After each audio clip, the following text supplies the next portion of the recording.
नगर निगम में तैनात निर्माण विभाग के जेई पर धक्का मुक्की और बदसलूकी का आरोप लगाने वाली समाजसेवी सुनीता गंगवार सोमवार को अपनी शिकायत लेकर एसएसपी दफ्तर पहुंची।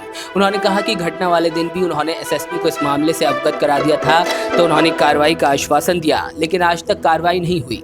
उनकी मांग है कि निर्माण विभाग के जेई नागेंद्र शर्मा की गिरफ्तारी होनी चाहिए। मैं नगर निगम दफ्तर 7 तारीख को मैंने मेयर साहब को एक प्रार्थना पत्र दिया हुआ था कि मेरे आवास के चारों तरफ जो है इतना ज़बरदस्त अतिक्रमण लोगों ने कर रखा और वहीं के रहने वाले लोगों ने कर रखा है, और अगर उनसे बात भी करो तो वो सभ्यता से बात नहीं करते हैं, लड़ने के लिए खड़े हो जाते हैं। तो बेहद मानसिक कष्ट से गुजरते हुए फिर मैंने अंत में मैंने सोचा सिस्टम की मदद ली, और मैं सिस्टम के तहत मैंने मेयर साहब को उससे पहले मैंने चौकी पर भी एक तहरीर दी हुई थी कि वहाँ दीवार खड़ी हो रही थी, तो चौकी ने कह दिया, पुलिस वालों ने कह दिया कि आप जाइए सीधे नगर निगम, ये मेरा मामला नहीं है। मैंने कोई बात नहीं सर, हम नगर निगम जाते हैं। तो हमने नगर निगम मेयर साहब को बताई सारी बात और उनको प्रार्थना पत्र भी सौंपा।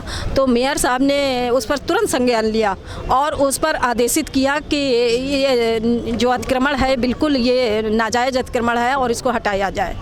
तत्काल आदेश लिख भी दिया उन्होंने, और उसके बाद कमिश्नर साहब ने भी उस पर लिख दिया। कमिश्नर साहब को उन्होंने लिखा था, उन्होंने भी फाइल आगे बढ़ा दी। उसके बाद प्रक्रिया के तहत ये फाइल 24 तारीख को जेई साहब के पास पहुंची, जेई नागेंद्र शर्मा जी के पास। तो मैं उनसे 24 तारीख को भी मिली थी। तो मैंने कहा सर इस फाइल को आपने देखा? तो बोले आज मेरे पास समय नहीं है, मैं नहीं देख पाऊँगा, और बड़ी गर्मी से उन्होंने बात करी, मैं नहीं देख पाऊँगा, उसके बाद देखूँगा जब मुझे टाइम होगा। मैंने कोई बात नहीं सर, मैं कल मिल लूँगी आपसे। फिर मैं अगले दिन 25 तारीख को उनके पास गई। मैंने कहा सर इस फाइल पर क्या हुआ, कैसे आपने संज्ञान लिया, ये कार्रवाई कब तक हो जाएगी, कुछ मुझे जानकारी दें। हाँ 26 तारीख को। तो उन्होंने कहा कि मुझे जो लिखना होगा, जो करना होगा वो मैं कर दूंगा, आप जाइए यहाँ से। तो मैंने कहा सर कर देंगे, मगर आप किसे देंगे और मैं कहाँ पता करूँ? तो उन्होंने कहा कि ये मैं नहीं बताऊँगा।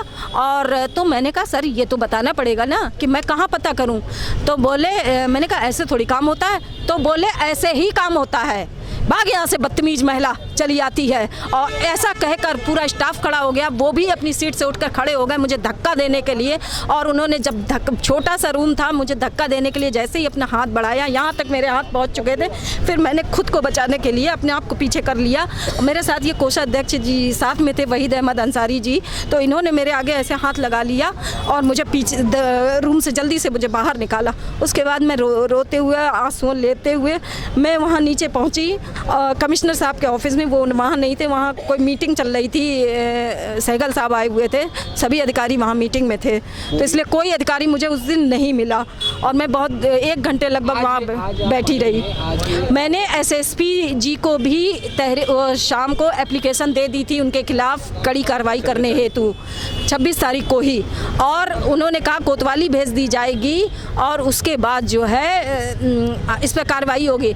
लेकिन अभी तक मेरे पास कोई फ़ोन नहीं आया, मुझे कोई कार्रवाई की मेरे पास जानकारी नहीं आई। वही जानकारी हेतु मैं यहाँ पर आई।